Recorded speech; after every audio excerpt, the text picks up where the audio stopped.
there. Oh. No. Okay. Start filming. Hello, beautiful people, and welcome back to my YouTube channel. If you are new here, my name is Mbonimpa Barbrah Birungi, and after a successful fitness series, we are launching another series. It's August, people. Like, this year is rushing like crazy. So this time, I'm going to be doing a study abroad series. Have I studied abroad? No, but I do have friends that have studied abroad. And I've also had the experience to work in that industry, help people get placements to universities abroad.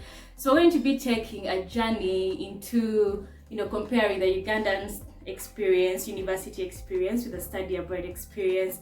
And if you're planning to study abroad, this is definitely a series you want to be watching every week, every Wednesday.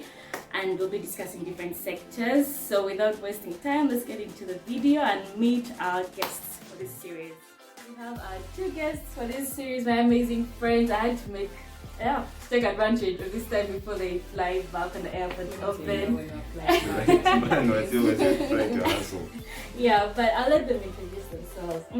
Yeah, so I'm Nicholas Basuula, and I study medicine in China, Wuhan. I don't have the coronavirus. Just disclaimer. Disclaimer. I know. No, disclaimer. I don't. I came way before. Okay, not way before, but yeah. I'll 2 weeks before. I'll give a test of it. Make you guys feel at home. Okay, my name is Nandaula, joan. I go to school in the US, and I go to present technology and study international. And I am Barbrah, and I'm a finalist for environmental engineering, Chambok. I'm going to study in Uganda. Great place to be, right? Yeah, so dive into our first question. Did you guys always want to study abroad, like from day one? I don't know. Did you always want to study abroad, or at what point did you actually decide that you wanted to study abroad? You go first, right? Well, for me, like, it was okay. So like when you go from 5 and from 6, you're thinking about the next step is campus, we're going to hostel, Olympia, blah blah. So for me, my mom had always told me that I don't want you to study in Uganda. So it was kind of like just one of those things of I'm not paying, I'm just going where the person who's paying wants me to go. So yes. I kind of already knew that I was going to study outside the country because I had family members in the US. So I kind of already knew I was going, which was kind of sad, but like at some point I got used to it. Like then, Form 5, third term, Form 6. I always knew, like when people would be like, I'm going to Mook, I'm going to Chambok, I was like, yeah man, it's not in the cards for me, I'm already, I already knew. Well, for me, I never planned to go, I never always wanted to study abroad. Okay, maybe if I had it in plans, it was like at master's level, but not something I want to like for undergrad. So undergrad, I was definitely thinking about Uganda. Did all the movement. I moved in Mook. I moved everywhere. At least I was there for some time. I even applied to Chambok, but my mom was like, "Okay, we need a backup plan." So I applied to Chambok. I applied to Mook, but I got into Chambok with the course which I wanted. But I was like, okay, in case this doesn't work out, it was Chambok. So me, I kind of had the thought of studying abroad. But for me, I think the main issue was the costs, the funding. I did my research of I don't know how many countries I looked into, scholarships, and it was just so difficult, and I wasn't going to put my mom under that pressure. So I applied to all Ugandan universities, and I got the course started at Chambok. So yeah, we're good to go. So could you share with us your admission process, how you chose the course you're doing, why that course, by the way, in that country that you're actually studying in? You go first. Okay, so I'll go first. Let me see. I tried.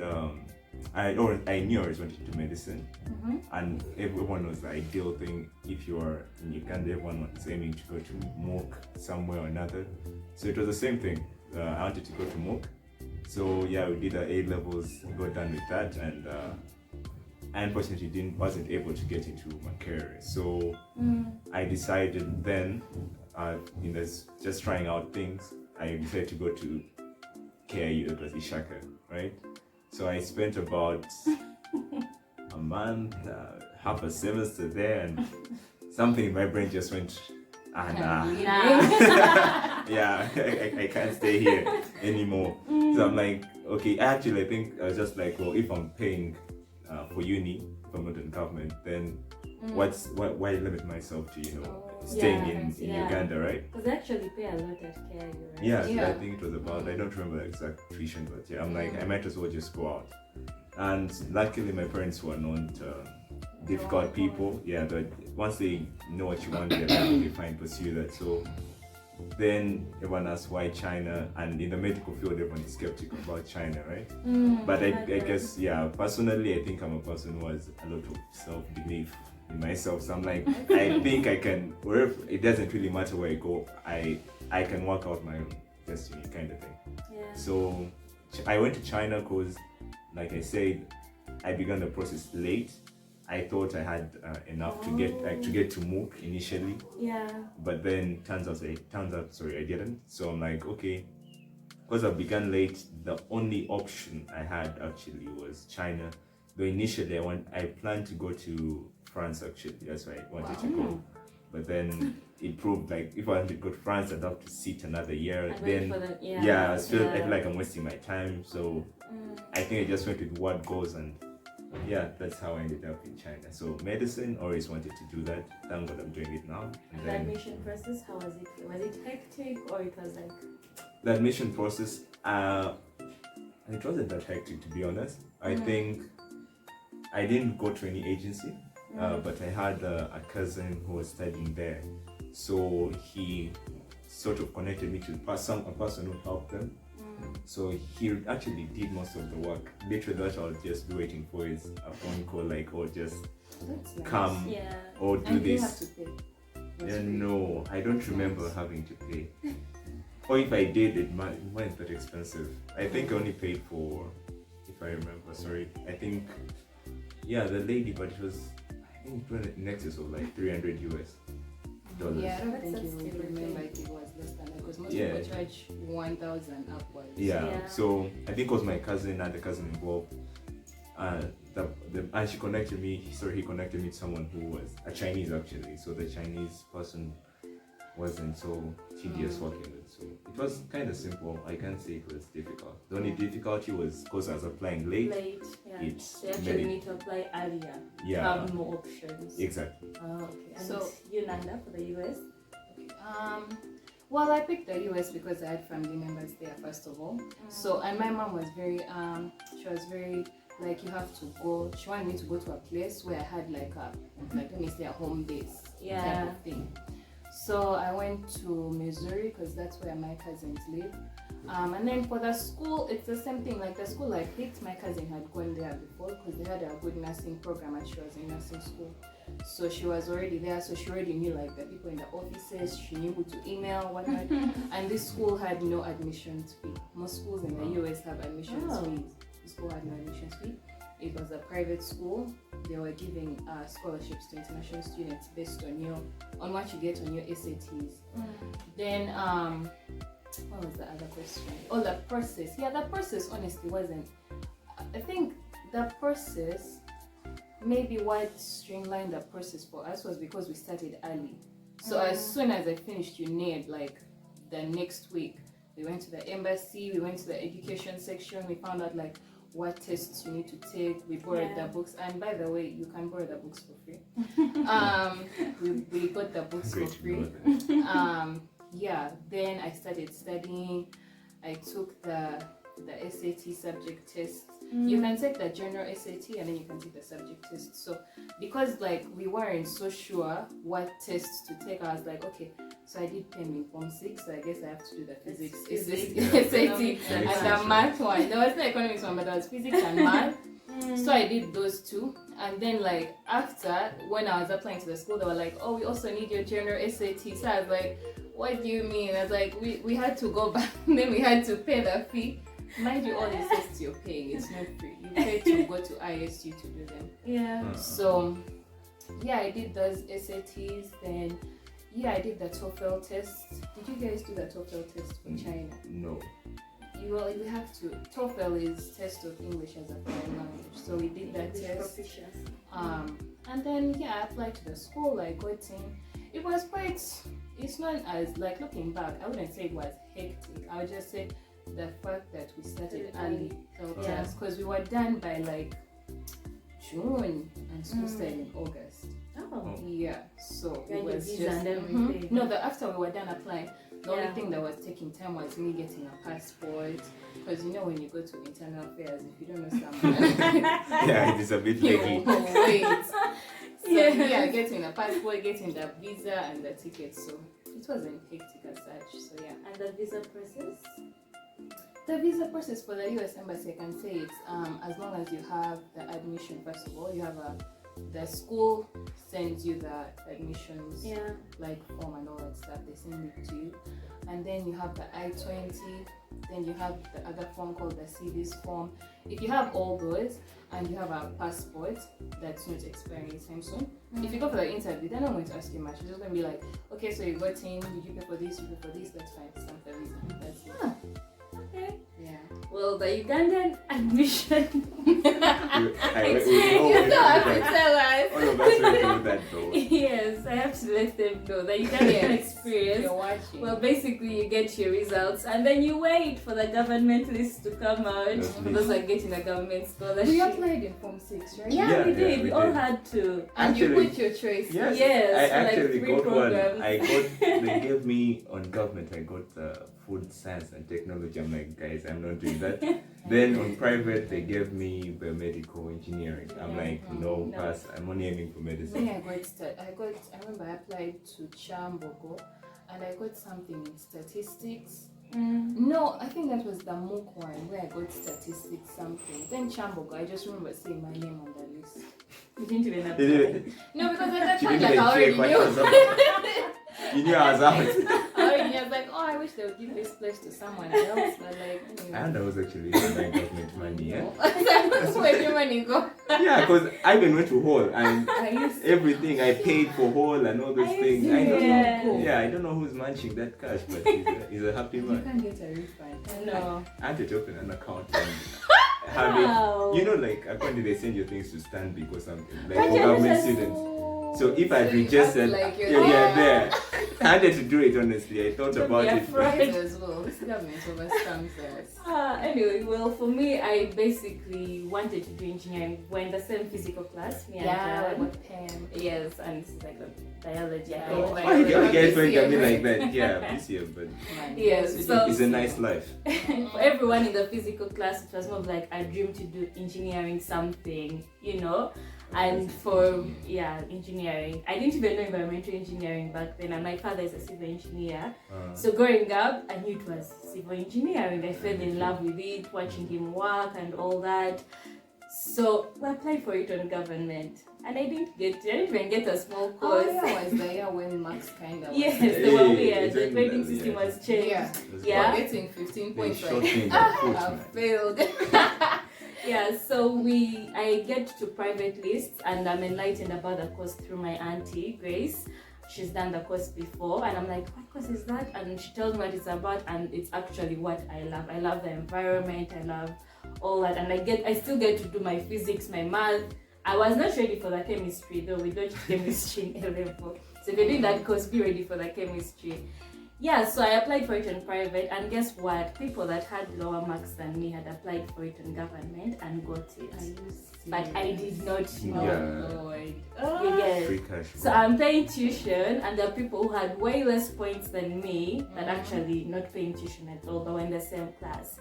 So even as you're applying, for those in Uganda, if you're applying for the government scholarship, I think you need to be open-minded about the courses. Don't stick to the courses that everyone has to have to do this. Yeah. Like, be open-minded. Maybe your interest is actually somewhere else and you could actually get it.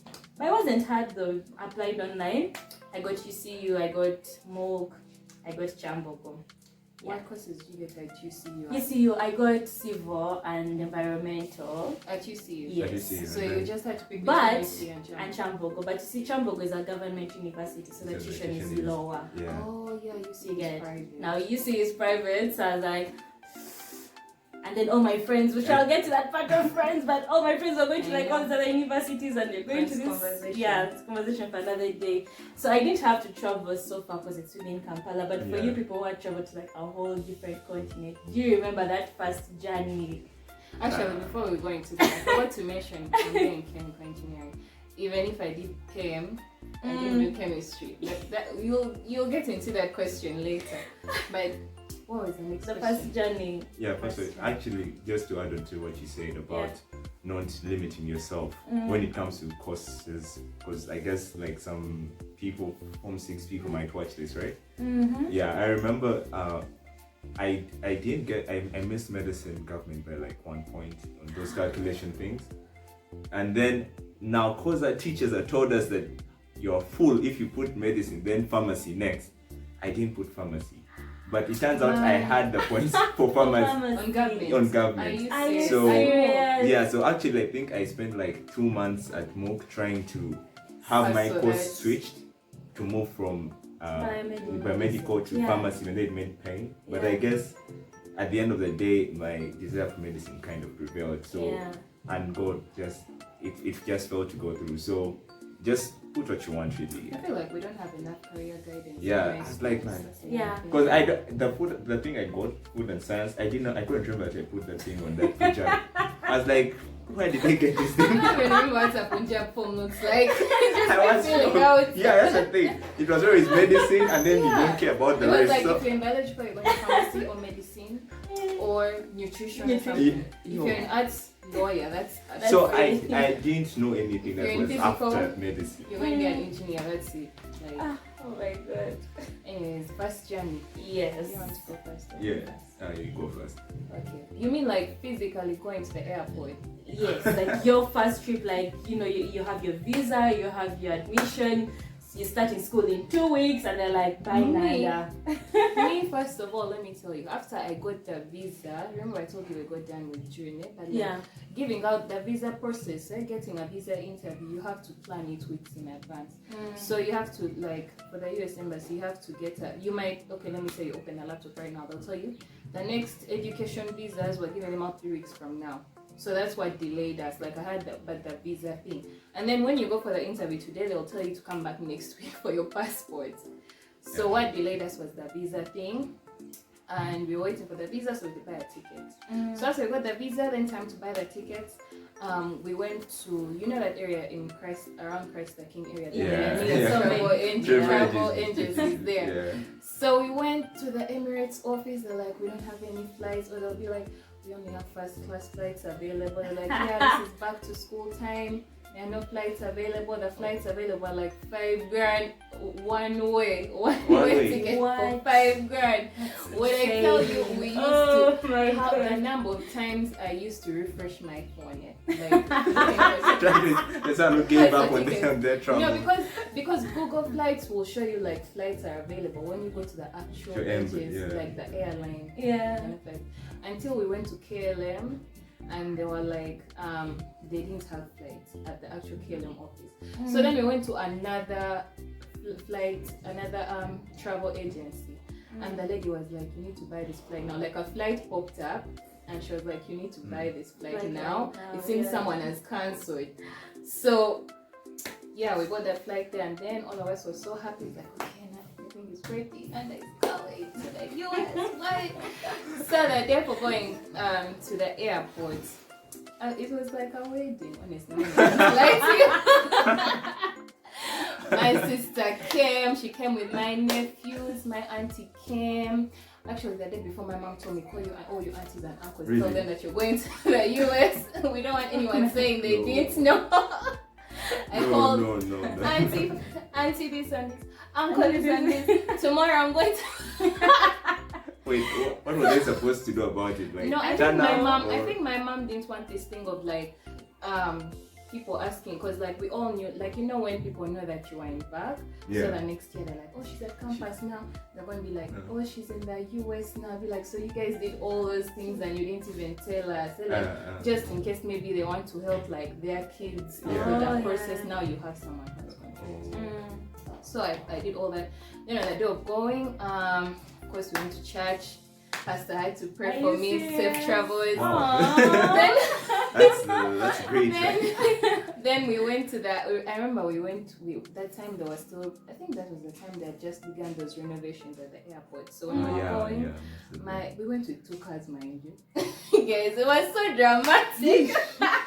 These are giving you away. Man, it's like I remember we took a picture at the airport, like the parts where family members do you guys have a Ugandan flag? No, we didn't. That was too much. Yeah, just checking. That was too much, but we were there, and then I remember my nephew, he badly wanted to come because he wanted to see planes. I think it was like 3 or 4 at that time. So yeah, when we went, they were like, Nanda, make sure you study hard and blah, blah, blah. So the thing I remember the most, like the way that, okay, let me say, like, this is like a barrier between people outside and people on. So it was a glass window. Oh my So every seat, like I would put God. my bags in the baggage area, and then I would walk, and then I would peep, and they're there, and then they went, and then I walk again. Then there's another window. My mom would still be there. Then she went. In my mind, I was like, you guys, you need to go. Just go home, right? Just go home. But yeah, that day, it was an okay day. There was no emotional crying. If that's what you're looking for me, I was like, I'm out. I'm out. These guys, I'm off the States. but yeah, so it was like, how about you? Oh well. Yours was You also just very went. dramatic. No, hers was very dramatic. I think I didn't want to go first because mine is really uneventful. What I remember is I think securing the Chinese things. You have to go to the Chinese embassy somewhere in Kololo. So same thing with the US. Once you have your admission thing set, it's just really stamp, go pay at a bank, and then come back, pick your visa and whatever, your passport in a week or so. So once I had all that prepared, I'm like, okay, I think I flew around the 12th. It was February when I flew, so not many students travel at that time. I didn't want to use like an airline that I'm comfortable with. So I went with Qatar at that time. I wouldn't actually go to Emirates, I don't know. Because now these days I use Emirates. These days I use Emirates, but that time Qatar is actually really nice. Their planes are neat and everything. Hi, friends. Yeah, okay, but no, actually, I honestly would recommend Qatar. It's not a promo video, but it's really nice. It's also Emirates vibes, honestly. I think they have neater planes. But so anyway, so yes, I decided to go with Qatar at that time. I think it's because it was the first airline we saw while driving. Yeah, it was because I remember I picked up Dad at around Renzori Coast. So as you're turning, Qatar let's just enter. And then you know how they have that nice royal purple and things look neat. That's like, why struggle? Just go with Qatar. So I'm like, cool. And I always like passing through a country I've never been through whenever I travel. So I'm like, I've never been to Doha anyway, so might as well see. Because everyone goes to Dubai, so I'm like, so I'm like, man, right? Everyone goes there every. Just that COVID interrupted Dubai. Every Dubai. Yeah, so I'm like, let me go to Doha and try to see at least what the vibe is like. It's just really a nice place. I liked it. Hopefully, I can go there. When does the Chinese school year start? September, like everyone. But remember my problem of beginning late. So so what I opted for actually was I really tried to get a school that had an intake about March, but I failed to get a school that I could trust, that because you go check rankings, top 1,000, where does the school lie? You really want something standard. So what we opted for, I decided to do 6 months of what they call like a pre-med course. So that's actually what I got, because the university I'm at is like top 100 in the world kind of thing. So I'm like, okay, because I want to do this, let me go here, right? So they told me you do a pre-med, then depending on your scores in your pre-med exams, they will decide whether they give you medicine or not. But I was chilled, I'm like, okay, fine. And then for my parents, they looked at it more like I get time to get used and acclimatized to the Yeah, place, that's true. especially since I was going to a country where they don't speak English and all of that. So like to give you room to adopt food, whatnot. So by the time you start, you're just burning books. You know how African parents are. They expect to be reading on the first day. Anyway, so back to the first day of the time flying. Yeah. Well, I think as at home, suitcases packed. My mom was at work, so she couldn't make time to come. So it like chilled. So dad sent. That's actually supposed to be the driver, but then Parents really are like, yeah. So it turns out, school. yeah, there's forms which I had forgotten to read that said I had to have my O levels documents notarized. Yes, so because of that, I had to now and I found out on that day I'm traveling. I'm like, oh, I need to get them notarized. So dad calls his lawyer. So because he called his lawyer, he had to come back with the documents. So we drive to the airport with dad. But then on the way, I realized one document was missing. The admission form wasn't there. So now it's called, then it tells the lawyer, go pick it up, notarize it, and bring it to the airport. This is the day you're leaving. No, now we're on the highway Are going. you serious? Yeah, so it's me and him. So we arrive. I think they're still doing construction around the time. So I get into the luggage area. Right now, my mind at that time was, let the lawyer just arrive at this place, because if I travel without this thing, it's like I've done nothing. So I go in, board and whatever. There was no waving or anything like that. It was just ciao, UG, I'm cool, see you, study hard, bye. Read hard. Because literally once I turned my back to pass, my dad had gone. Are you serious? He didn't even Fathers. The man was gone. Good group of people. Right? Bye. No, there was no hearty goodbyes. Yeah. Even none of my siblings were there. I think the whole school try and sabotage the system. But then they made it mandatory now for you to actually sign in. You have to. VPN. You're using VPN. It's still there. How can you be in class and you're in the States? It doesn't work. So it's just being humble, and